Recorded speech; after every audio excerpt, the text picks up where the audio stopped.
Right, so just to say again, I'll just start again to say hello, everyone. Thank you so much for joining us today. We are really pleased to have both Colin and Charlie with us again from the Campaign for Real Care. They have both been very supportive of ILG community from the beginning and do so much excellent work that they spend most of their time fighting for people. I will say, they won't say it, but I will say, and they do such amazing things. And they are both such fonts of knowledge. So this is the perfect time to I know, I see the faces, but you both are. So you will, this will be a great time to ask lots of questions and ask the things after their presentation, and there'll be loads of time for that. This is mostly going to be an interactive session, so lots of chances for you to ask what you'd like to ask. I do tend to ask to put questions in the chat if possible, but if you can't do that, that's absolutely fine. Put your hand up and I'll come to you as soon as I can. But I'm going to be quiet now and pass across to Colin and Charlie. So thank you very much. Thanks. Hi, thanks, Jade. Should we introduce ourselves, Colin? You go. Okay, hi, I'm Charlie. I identify as disabled. I'm not a PA employer, but I'm familiar with the social care system and I'm a member of the Campaign for Real Care. My name's Colin Sasberg. I'm a social worker from many, many years ago. But I've been working independently now for quite a few years, having left the system, knowing that it wasn't okay, and have spent my time trying to work out what that was, what was wrong with it, and what was needed to put right. I'm currently putting a lot of that work into a PhD at the moment. So that's me. Charlie, do you want to? Yeah, so I'm just going to share some slides and then we can, Colin will talk you through them. Sorry, give me a second. And the subject is well-being and the Care Act. And the focus for what we'll be talking about is that, and therefore what that means in terms of the assessment and review process for individuals. But we'll start off with the first slide, Charlie, if we can, which will show you how the Care Act defines well-being. And this is immensely important. This comes in section 1 of the Care Act, and it defines well-being by 9 areas or domains, and it's worth reflecting on them if you haven't before, and if you have, do so again, because this is the basis of what's called the well-being principle and the Act's expectation of its delivery.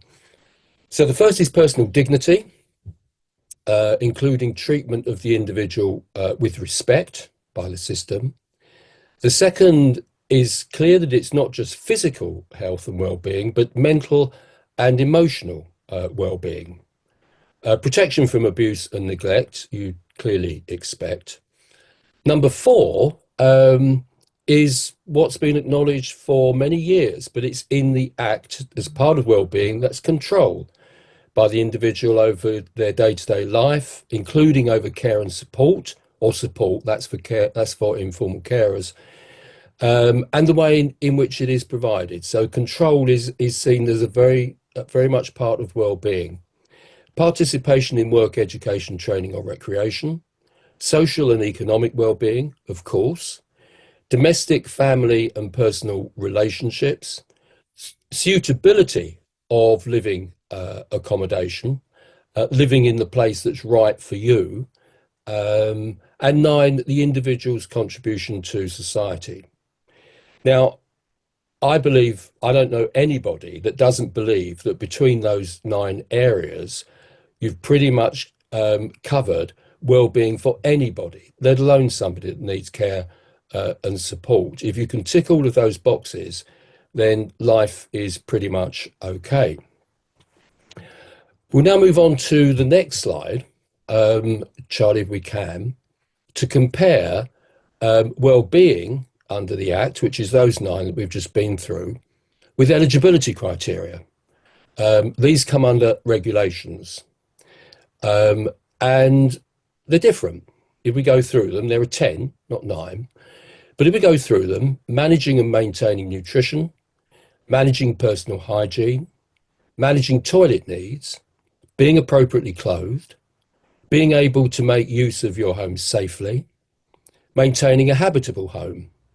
It's all very, very practical, physical stuff. 7, developing and maintaining family or other personal relationships, accessing and engaging in work, training, education, or volunteering. They're not dissimilar for some of the couple of the well-being areas, and also making use of facilities in the local community, which can include recreational facilities, and a very specific one at the end, carrying out any caring responsibilities the adult has for a child. Now, broadly, there are significant differences. The eligibility criteria are in many respects significantly narrower than the well-being areas. There's nothing in eligibility about dignity, emotional well-being. The home under eligibility merely has to be habitable, nothing about it being suitable. And there's nothing in the eligibility criteria about control or about dignity.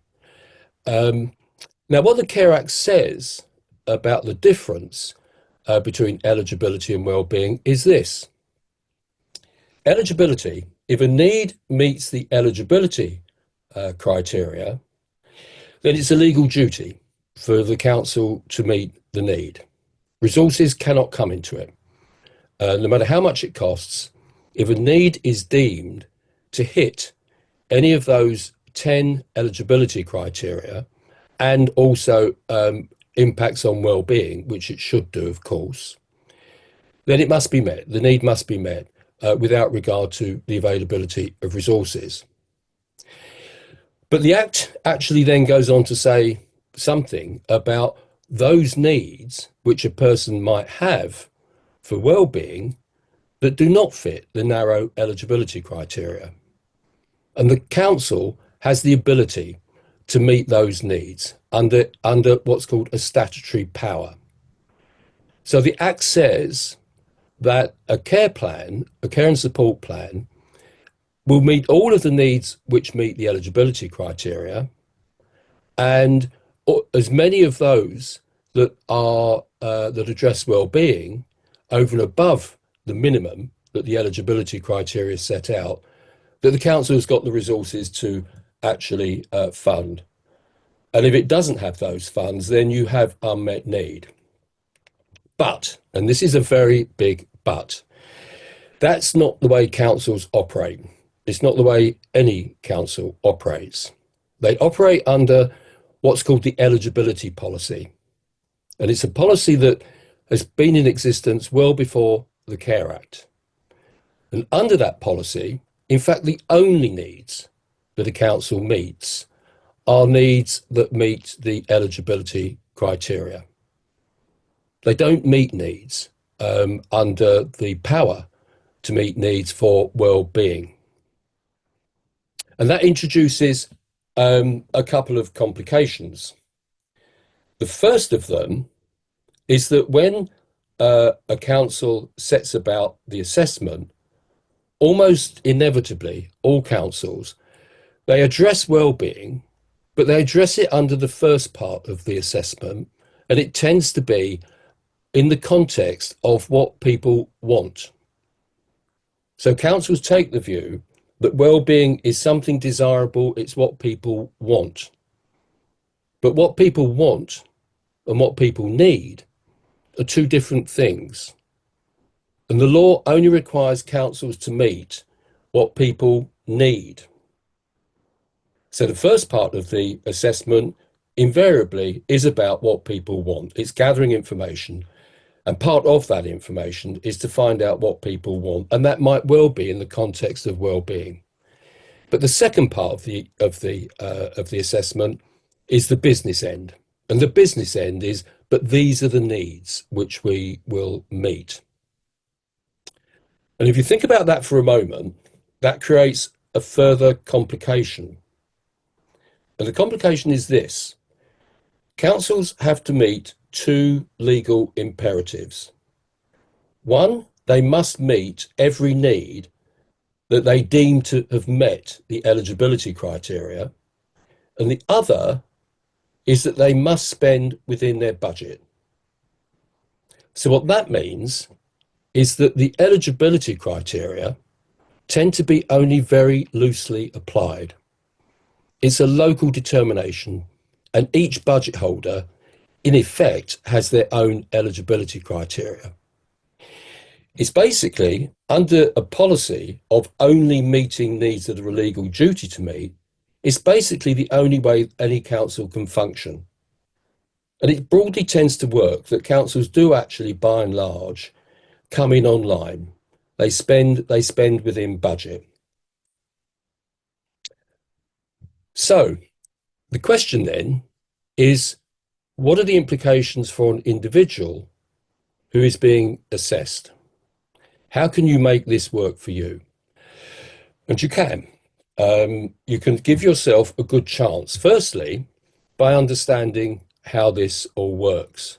And if you do, the probability is you know more about how the Care Act should work and how it actually works than your social worker. Social workers tend to believe that the eligibility policy is exactly what the Care Act requires. Well, it's not.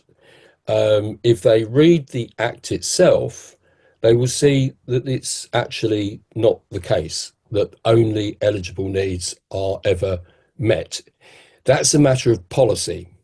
And if those of you who have listened to us last year when we spoke about our campaign for a charter for the right to wellbeing, you know what our view is about how things should change in order to make the Care Act actually work and deliver the wellbeing principle.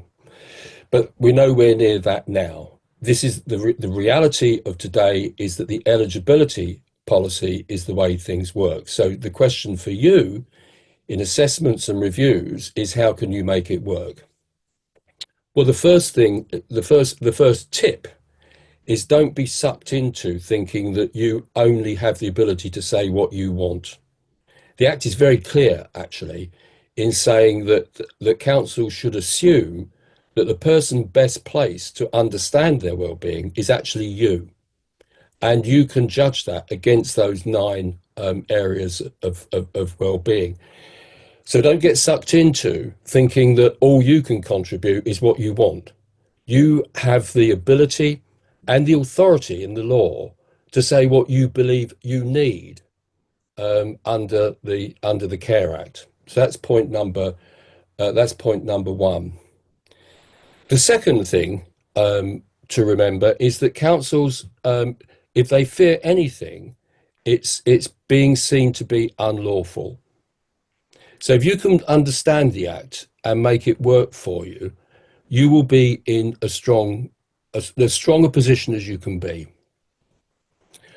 If in thinking about your needs, not your wants, your needs, and your needs are understanding the issues that your impairment, disability creates for you, and the resources that you need to achieve well-being, to achieve the outcome that's right for you, that's a need. It's not just a want, that's an actual need.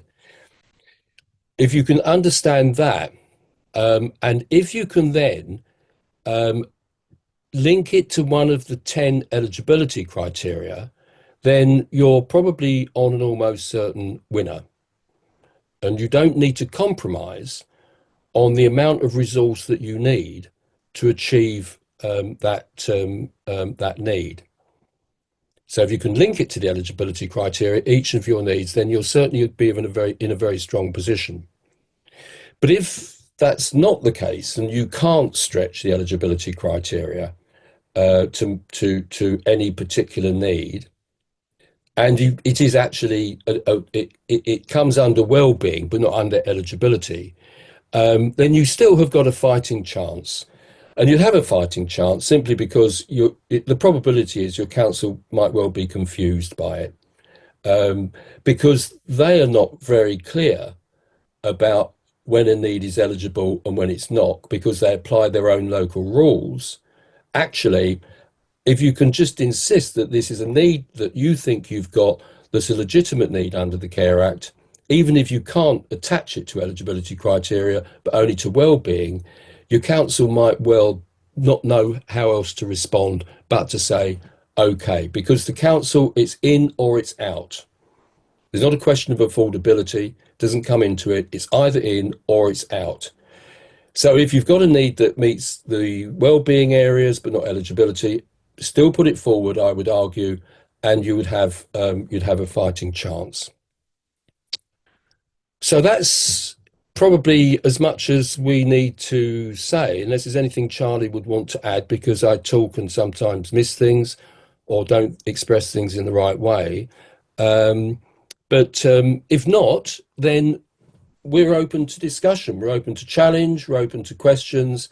We know that there are some people here from a number of councils. They might well have a perspective that they think would be helpful for people to hear or to challenge, and that would be welcome too. I think it's all about us collectively having the best understanding of how things work and how you can make them work best for you. Yeah, I think that's everything. Thanks, Colin. Just to say that a lot of the information that Colin was explaining about the Care Act, you can find on our website. I will put the link in the chat. But a lot of the kind of legal stuff, the bits of the Care Act that are relevant, and actually we have a Care Act explained document that you can download from our website, which you might find really helpful. And we have a toolkit as well that takes you through the process stage by stage, and that you might find useful as well. And that has all of the eligibility and the well-being areas listed as well. So yeah, hopefully that will be helpful to you.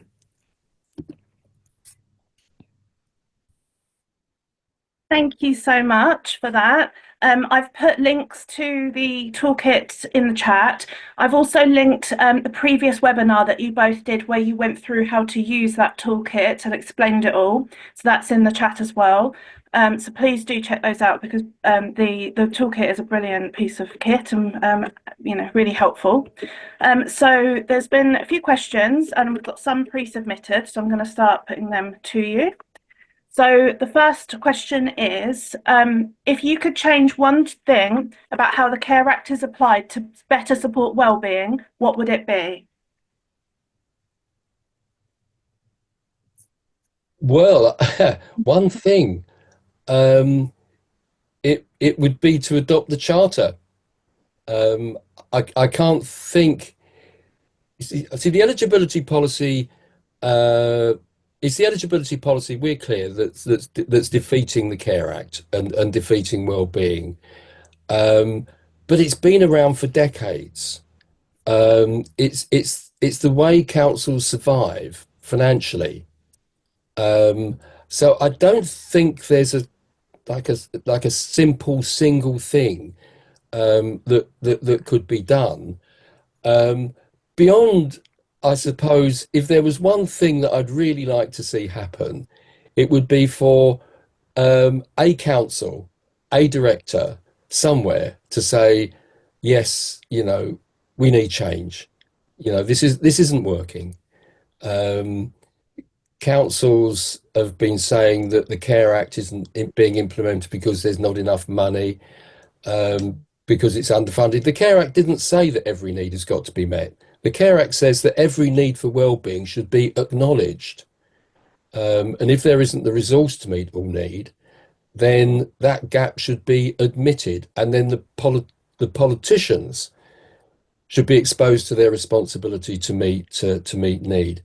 So if there's one thing, it would be for somebody in the system to admit that big change is needed. It's not just about funding. Yeah, I think I would agree with Colin. I think there's so much well, I'm going to call it out. There's so much dishonesty around social care, and what we need more than anything is for social care leaders to actually admit that there's a problem and where the problem lies, not to keep kind of passing the buck around. And I think then we would be in a very good position to actually argue for increased funding levels, because clearly we need increased funding levels. But we also need to use the money that we've got better, because so many people are given care plans that aren't suitable because that's all that the council will offer them. And that money could be invested in much better, more suitable support that's directed and by individuals. And that's what the Care Act actually legislates, but it's not being done properly. Thank you. If you have something outside of a PA that you think would meet your needs, so something like a specific class, a therapy, or something along those lines, but the council are being resistant, how would you approach this? Well, I'd go back to the issue about it being a need, and to make the case why that particular resource, that particular activity would meet a need, and how that need would promote your well-being. Councils have a duty to promote well-being. It's against those 9 areas that we set out. The strongest advice is don't express it in terms of what you want. If you make the case on the basis of need and relate that need to an area of well-being, then you've got a fighting chance. If you can link it to eligibility, like I was saying earlier, then you're onto a winner. But express it always in terms of need and in the context of promoting well-being, because that's what the Care Act says. Mm. And also be quite clear that you know the law, you know your rights. That's a powerful thing. As part of our toolkit, we have a letter that you can download and print off or send to your social worker, give to your social worker, that states clearly that you know what your rights are under the Care Act. And very often that can be received in, social workers will kind of do their best, and councils will back down if they know that you know the law. So on that note then, and this was a question in the chat which fits nicely, what if your council is saying they don't agree it's a need? I suppose they might be arguing that they feel it's a want or not needed. How, again, would you? You follow the council's complaints process. If you're clear that it's a need, then you've got the complaints process. I mean, ultimately, then you've got the ombudsman. There is a process, where you can make representations, and then beyond the ombudsman, there's you can get legal aid to challenge your council. So there are routes. It's not an easy path, though. I'm not pretending for a moment that it is. But quite often councils do back down. If you can make out the case clearly, that it is a need, not just a want, that it is a need, you can set out, your logic, about why that particular resource will achieve an outcome, and i.e. a difference to your life, and that difference to your life will actually relate to well-being as defined by the Act. You've got a strong case. So if you start the complaints process, if you show that you've got what it takes not to back down, then quite often councils do back down. But you have to sort of take your courage into your hands and be prepared to challenge. Yeah, and that's not to say that this, as Colin said, the system is highly insufficient, and the complaints process is very long-winded. I think purposefully to put people off complaining. It's not accessible really either. So, the toolkit does give you some ideas about ways in which you can complain. So that might be useful for you to look at. But ultimately, what really needs to happen is that there needs to be change to the system, so that the complaints process isn't the route by which people achieve what they actually need. Well, no, the Care Act did actually has actually got in it an appeals provision. Mm, There should be an independent appeals process because there can be perfectly legitimate differences of view. mm, Not all differences of view between a council and an individual are about money. Councils can genuinely disagree that what somebody believes they need will be the right thing for them. So they can be legitimate. It's all, part of the Care Act and the Wellbeing principle was always a recognition that there can be legitimate and genuine differences of view. I mean, um, it happens, quite a bit with older people, that they say that they need something, but actually what they're doing is responding to pressure from other people. Older people quite often accept going into residential care, and the research has shown that they don't really want that at all, but they felt obligated to the pressure that anxious relatives might have felt. So there's research that shows that. So, a council, a social worker that was authentically working to the Care Act might well challenge an individual and say, I don't agree that your view of your needs will be the best thing for you. So that's why the Care Act actually made provision for an appeals process, but it's never been enacted. Not for to my knowledge, because it would because there'd be a cost consequence. I'm not sure there would be a cost consequence. It's never been enacted. Um, my own view is that that's a kind of a tacit sort of acknowledgement by the Department of Health and by the government that actually councils must retain all power over defining what need is, because government knows that that's the way that the lid is kept on demand and spending is kept to budget. So the appeals process has never been enacted. I believe actually, if I can go back and answer your first question differently, I think it would be that.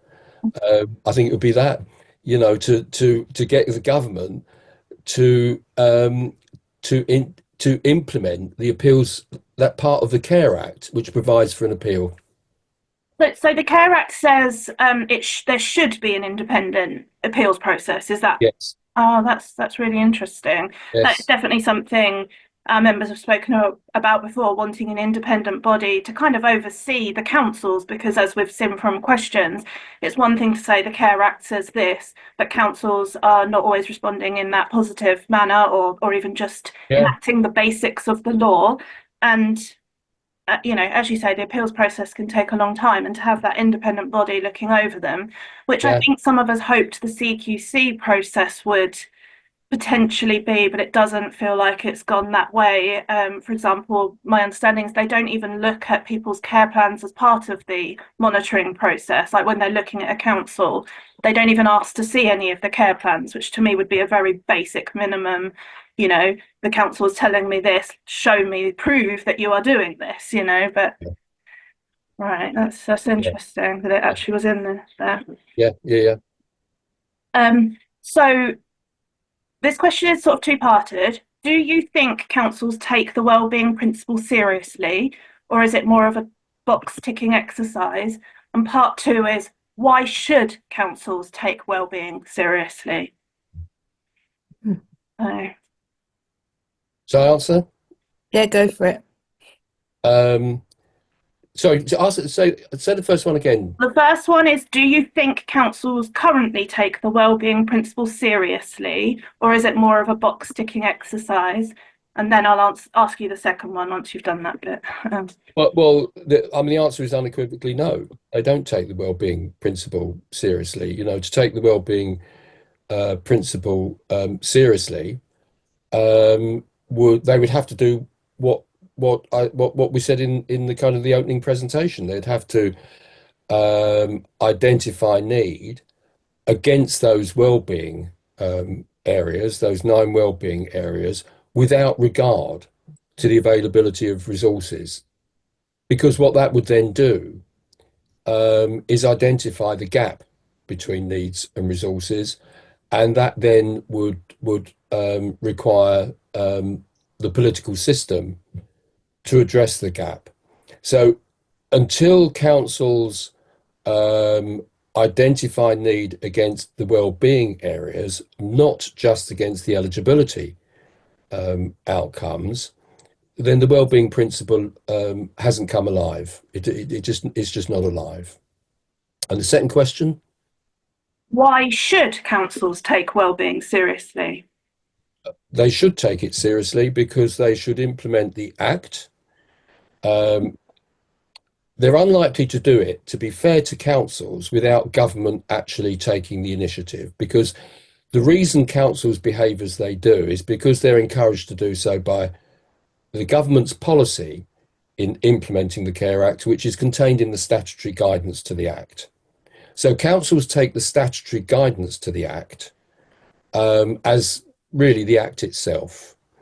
So the government should take it seriously for two reasons, I think. One, to fulfill the moral promise and obligation to have a service which actually promotes people's well-being. And two, in addition to that moral argument, is, as Charlie was suggesting earlier, there's a very pragmatic argument. And the pragmatic argument is about money. And the way the system works at the moment is a very poor use of public money. Because eligibility is determined at the local level, as I was saying, and it's determined by the level of risk. And it's determined against people's deficits, not against their aspirations, not taking into account the best that people can make of their lives. It's all about the worst that life can be. And the consequence of that is almost no matter how much money councils have got, they just make people in the main more dependent. The councils that have got the most amount to spend, and they vary hugely in how much they spend per person. The councils that spend the most, you're simply more likely to end up in residential care. The ILG group, the ILG community, you tend to be a bit of an exception because you tend to be pretty strong-minded individuals, and you are pretty successful, more successful than the majority, in imposing your view of your needs. But for the great majority, they get what they're offered, and what they're offered just depends on whatever money is available. So it's a system, in not applying the well-being principle, that really doesn't know how to use the money that it's got. So for moral reasons and financial and pragmatic reasons, government should adopt the well-being principle, and it should change its guidance so that all councils adopt the well-being principle.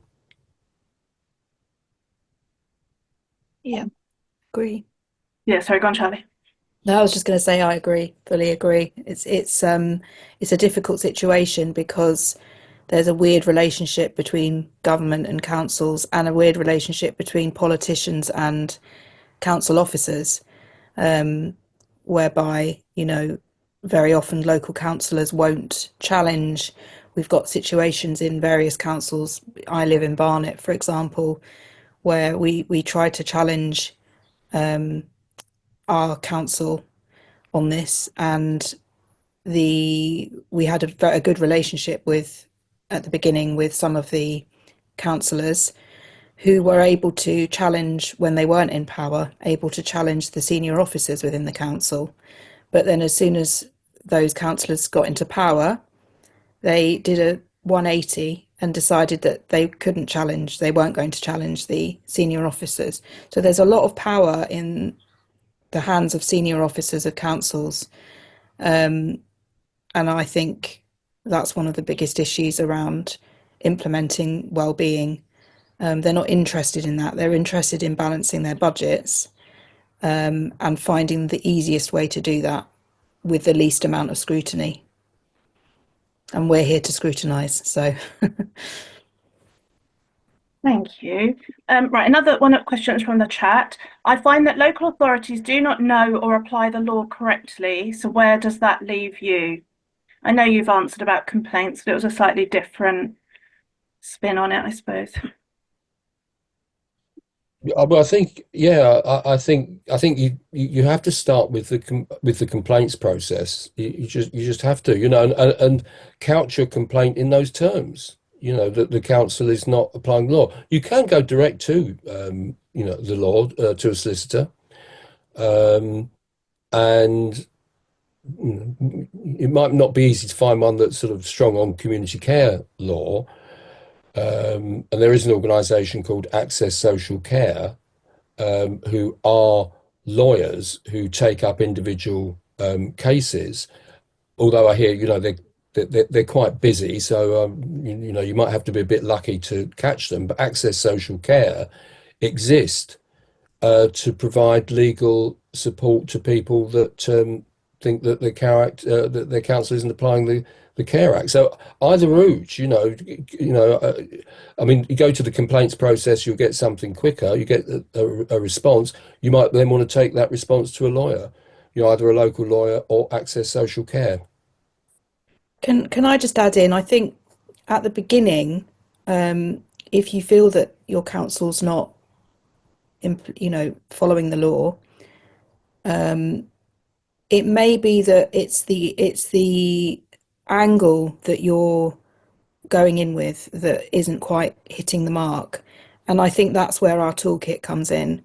If you're able to really articulate why they are not complying with the law, and that you know that they're not, and you can lay out those areas of well-being and list and link, as Colin has said, your needs to those, and if even better, link them to the eligibility criteria, then that might help you. If you've tried up until now and nothing has worked, I would say try the toolkit, and see if that helps you.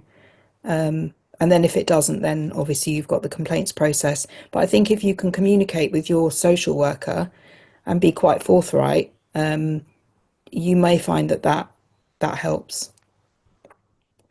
Thank you.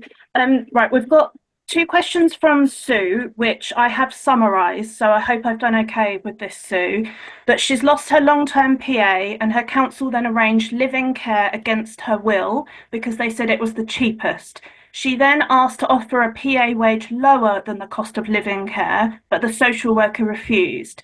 They've also changed her risk plan and it doesn't keep her safe. She's been through the complaints process, but it's taken 5 months to get through stages 2 and 3, and they have said nothing was wrong with the social worker's behaviour. She's also been waiting a very long time for an advocate. Where does she stand? Mm. I mean, you've got the ombudsman route, but I mean that can be quite lengthy. You've exhausted the complaints from the sounds of it, so it's ombudsman or lawyer, and lawyer, either a local lawyer or, as I was saying earlier, Access Social Care. I'm sure they'd give some good, even if they can't take the case on for you. I'm sure they'd give good advice about how to proceed. Thank you. The next question is, how much should a PA be paid? I've been told it is minimum wage. I'm not sure I've got the answer to that. I don't. I'm not. I don't. As far as I'm aware, there's no. It's not prescribed. But I think other people. I think people in the ILG community will know more than me. Well, if your council is saying it's minimum wage or nothing, my understanding is that if you're not finding a PA, you're putting that wage out and you're not finding a PA, you have an excellent argument to go back and say this isn't enough and that you need more to meet your care needs. every council sets the wage differently, so it isn't an easy answer of a PA should be paid this, and it also depends on how much medical care they're doing, how complex the role is, if they're managing other people. But it is absolutely worth, if you're not getting the care that you need for the money you've been given, you absolutely need to exhaust the complaints process on that, because they should be giving you what you need. But you might have to evidence that by saying, I've put out an advert and no one's applied first, which I know is frustrating, but that then gives you really good evidence to say this isn't enough and it needs to be more. So I hope that helps. I know it's not a good answer of they should all be paid £20 an hour or something, because it just doesn't work like that, unfortunately. The next question is, isn't there meant to be a statutory monitoring officer in each council? And then a part two question is, what does that role involve, or what do they do? The answer is yes, and they are required to ensure that the council is working lawfully. And you might well therefore say, well, then what am I talking about when I say they're not? And that's a perfectly reasonable challenge. We have taken on monitoring officers, and they tend to stick to their guns, that the eligibility policy is right. What monitoring officers say about that is that yes, the council has to balance its books, and the standard legal answer to that is that it balances its books by choosing the most cost-effective way to meet need. We'll be looking at this a bit more we're going to be publishing a dossier called Social Care Exposed. We'll go into this a bit more. But what they say is that their council does identify need without regard to availability of resources. They insist that they do, but they balance their books by choosing the most cost-effective option. The problem there is that they don't. They're defining cost effectiveness in a way that's completely wrong. And the best example we can give of that is councils that have got fair and affordable policies. You may have heard of them. Bristol recently tried one. Barnet recently tried one. It runs along the lines of saying that people that have got expensive care packages that cost more than residential care, the need will be met more cost effectively by being placed in residential care rather than supported at home. Now, that's actually an incorrect use of the phrase cost effectiveness. And it's actually wrong in the context of what the government says about cost effectiveness.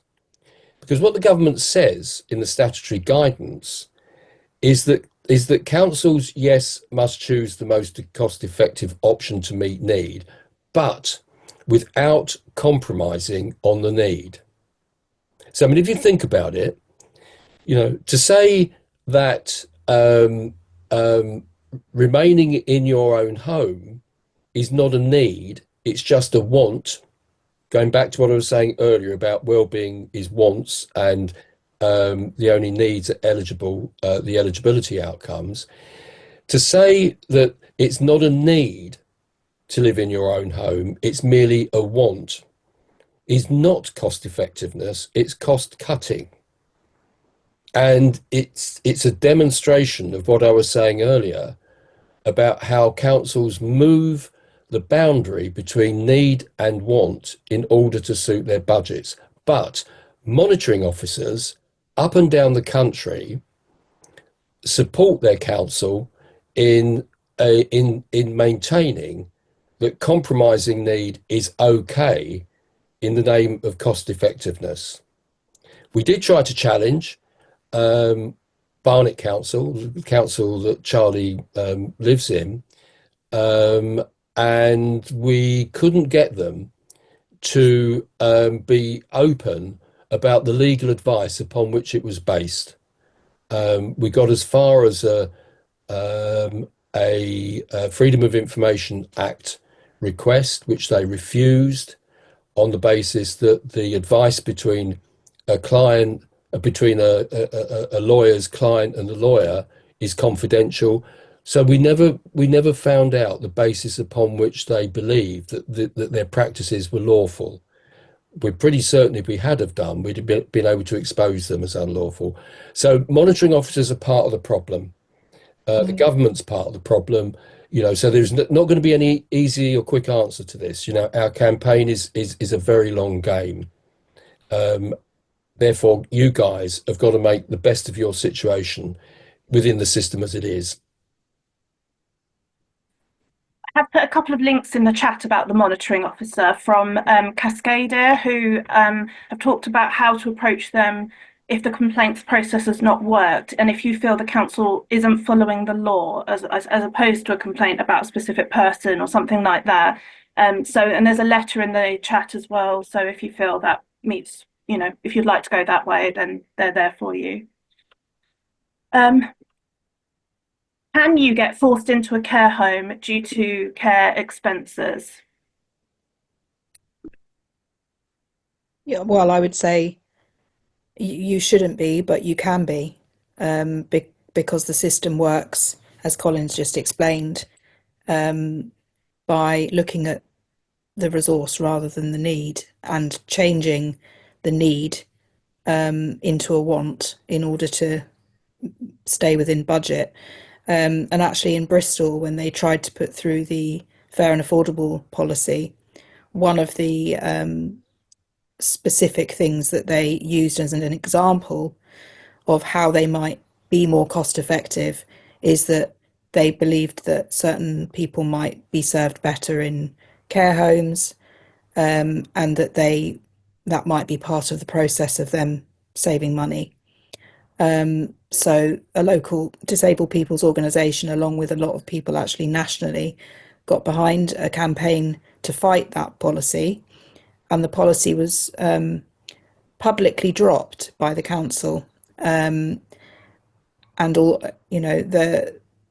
so they publicly said we won't put this policy through, and they've set up now a local group in Bristol with disabled people's organisations and others to try and find an alternative policy.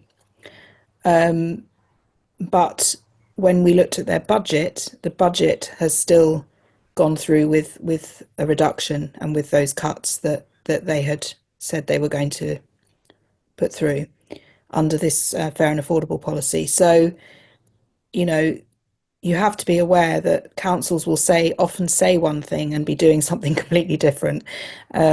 So yes, the answer is yes, you can be forced into a care home, but if you know the law, then you can fight against that, certainly, and try and make sure you tell people, like people in ILG and other groups, what's happening so that you've got support. Right, the next question is from the lovely Jackie, who is one of our brilliant committee members.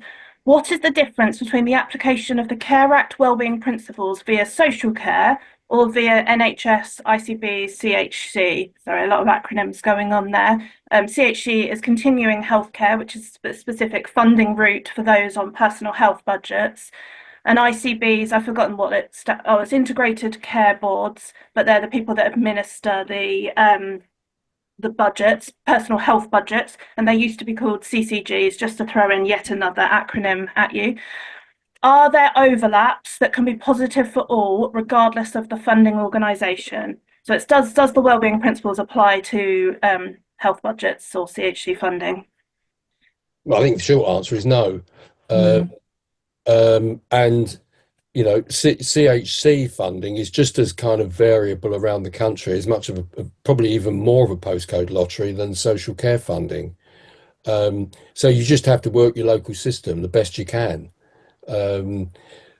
CHC, last I looked, it's sometime since I have looked actually, but last I looked, it's quite a long and complex process. I don't think there's any wellbeing principle involved in it. It's if you've got a primary healthcare need. then you might be considered. I think it's still the same principle, but how that's applied locally, I think the research shows it's pretty much determined by budget just as much as social care is. So you know, wherever you are in the country, you've just got to play the systems the best you can. It's not very helpful advice, I'm afraid, but I think it's the best I can do. Thank you. Do you want to add to that, Charlie? No, I think Colin's covered it. Brilliant, thank you. Someone has pointed out there is a time limit for taking legal action, and that's a problem with the lengthy complaint process. So is it right if you follow the entire complaints process, can you time out of a legal case? I guess well, it maybe you could. I'm not really enough of an expert to really know the answer to that, but um, I'm not sure if if you're worried about hitting the legal time limits, speak to a lawyer and get advice on that.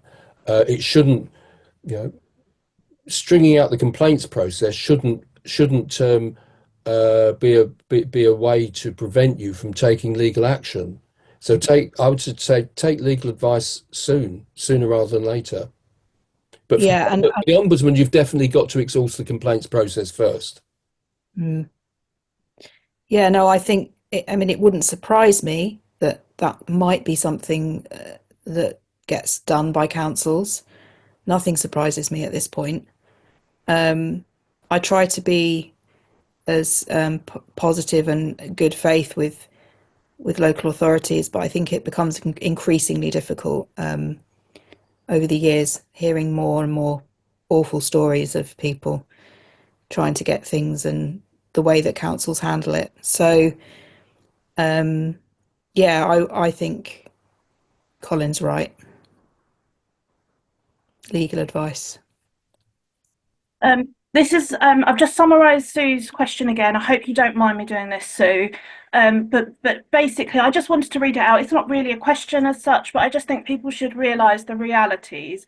So, Sue has previously been through the ombudsman process and found it very stressful. She's 74 and is fed up with fighting for support from social care. She just wants a social worker to treat her with care, respect, and kindness, and to stop the process being so stressful. She's also had a situation where a social worker was changing her eligible needs and then acting like they hadn't, but she had previous copies of the reports to prove they had. And I just want, I know that's not a question. I just wanted to read it out because I think people should. I know most of the people here know the realities, but if there's anyone who doesn't, I just think it's important to read out what people's realities are like.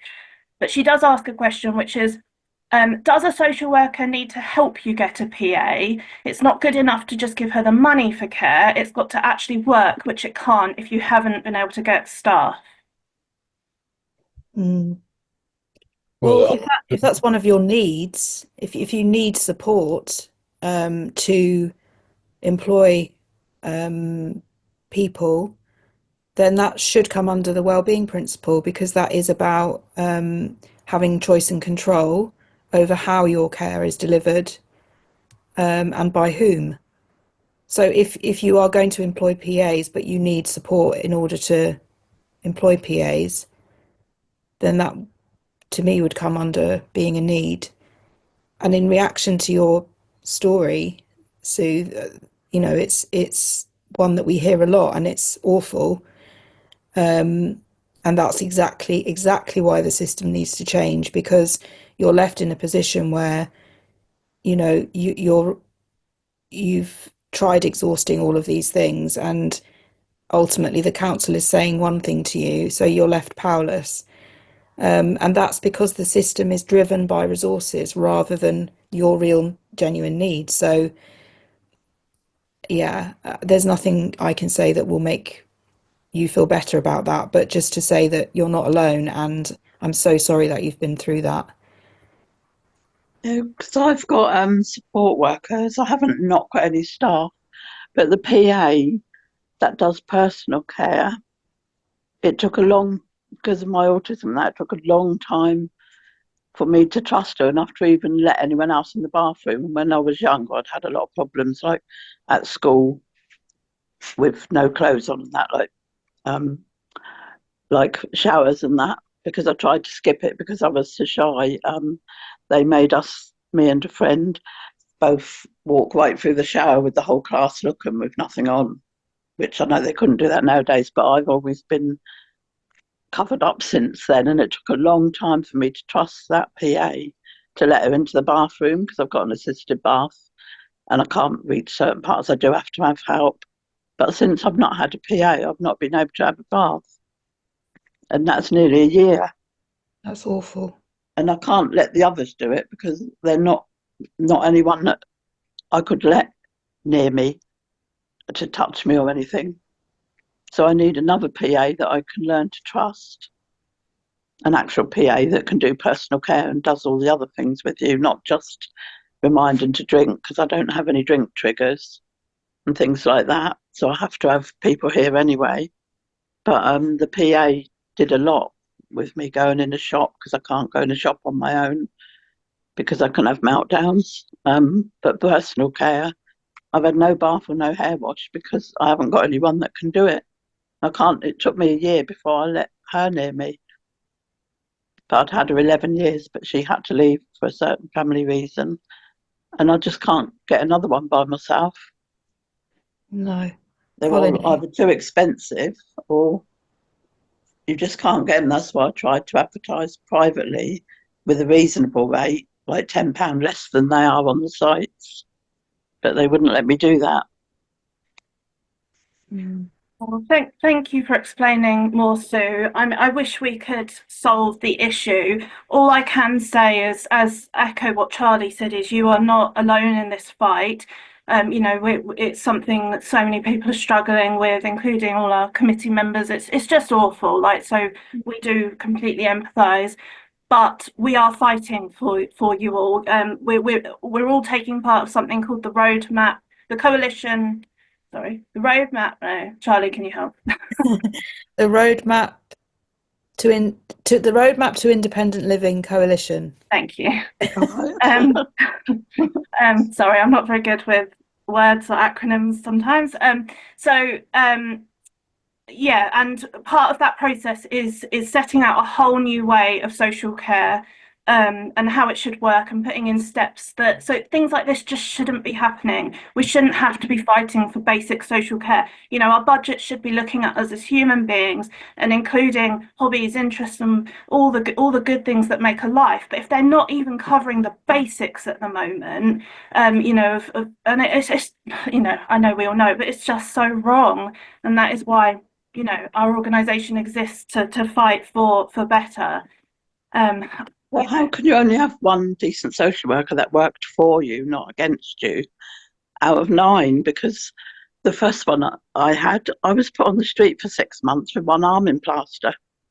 With autism, I couldn't even look after myself. And that's because they kept sending to the council. I wanted a social care house because I'd lost my husband and had to lose my own house. And I went in private rent with the money that I got from that.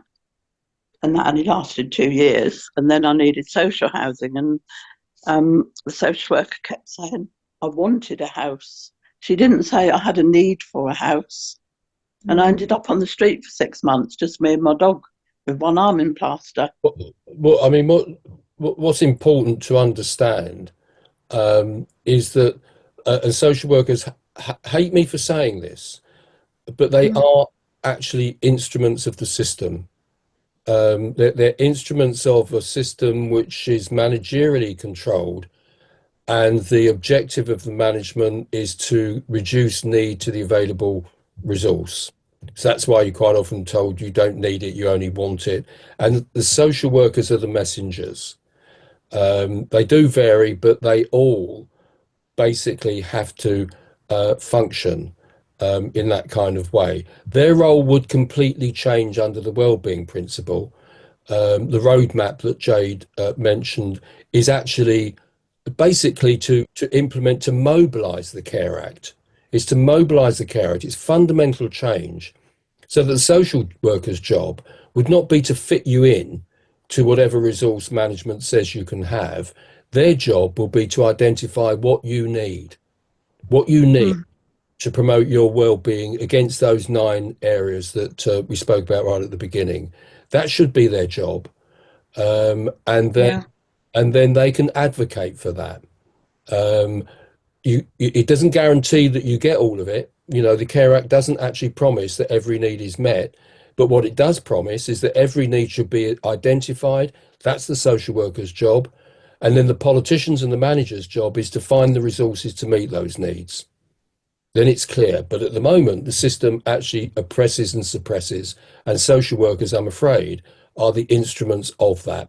And there are case studies that demonstrate how that happens. You experience it day in, day out. There's a good comment, Sue, in the chat from Andrea. I would recommend you read that comment about contacting the local authority to see if they have a direct payment support service. If not, Jade, I'm sure, would know somebody. Yeah. Know what to do. Thank you. Thank you. I just wanted to highlight one other comment from Camelia, which isn't a question, but something I think that's just a warning, which is there can be really short time limits for legal action, as short as 3 to 6 months. And ombudsmen are also really strict regarding time limits. So it's just something to keep in mind when you're going through the complaints process. And I do believe they drag it out on purpose. I'm on a stage 1 complaint at the moment regarding my favourite topic, disability-related expenses. I won't bore you by now speaking for an hour about those, or I would if you want me to. They're supposed to have 20 working days to respond to an adult, or at least Essex. I don't know if that's for everyone, but they set out they have 20 working days to respond to a complaint. They've extended that twice already. And then I put in a response to say you've gone past your deadlines twice, and I had a phone call from the complaints officer, who was actually very nice but not connected to the issue, but obviously just managing the complaint, who was told by my social worker and her manager that they had met with me to discuss the issue last week. That is not true. That did not happen. It was a complete fictional, like I hadn't heard from them, I hadn't heard anything, but they had point blank told him, the complaints officer, don't worry, it's in hand, we've met with her. And when I said that is absolutely not the case, he was actually quite shocked, and things have moved quite quickly since then to set this meeting up. So, if they're lying to each other, and I can't see how that's a misunderstanding. He was point blank told they'd met with me. I know that this is a personal, but just to highlight the issues going on and the stalling methods that go on, it's just ridiculous. But yeah, I have no fun positive sum up of that really, but just yeah, we get it. It's so frustrating. Yeah, everyone's held in chains by this system, and everyone needs liberating from it. Yes, Absolutely. Yes, I agree. So I just want to say thank you to both and for all the questions that have been put forward. But as I say at every webinar, it is not easy to answer questions on the spot without having an idea of what you're going to say. And I just think you've both been absolutely amazing. And I'm so grateful for you both giving up your time for free to come along and talk about this subject and pass on your knowledge. It is so very much appreciated.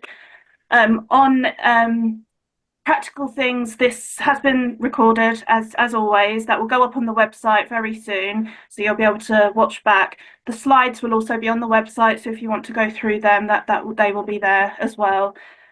So thank you everyone. And just before you all disappear, I just want to highlight our next couple of webinars because we've just opened up bookings for them. Our next one is taking place on the 23rd of April, and we're going to be joined by Belinda from Cascadia, who is a barrister.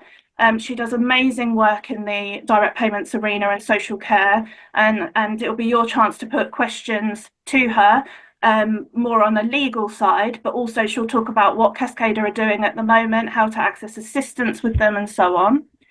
Our next one on the 14th of May is a question and answer session with the direct payment lead at the Department of Health and Social Care and someone from HMRC. So I think that'll be, again, another really interesting, and, put your tough questions to them. This is your chance to tell them, without being nasty, but tell them what life is like for you and ask questions around it. They need to understand. And then finally, the other one that's open for bookings is personal health budgets and CHC funding. That's the 25th of June. So that's if you're interested in whether you might be eligible, how you transfer from social care funding to CHC funding, or if you're already on CHC funding, you've got questions of what you can get covered. Again, that will be another really interesting webinar. I will put the events link in the chat so you can go and book those now. Right. But yeah, thank you ever so much, everybody. That's the end of the advertising spiel from me. But I just want to say thank you again to Colin and Charlie, but also for all of you for coming along, giving up an hour of your time to listen.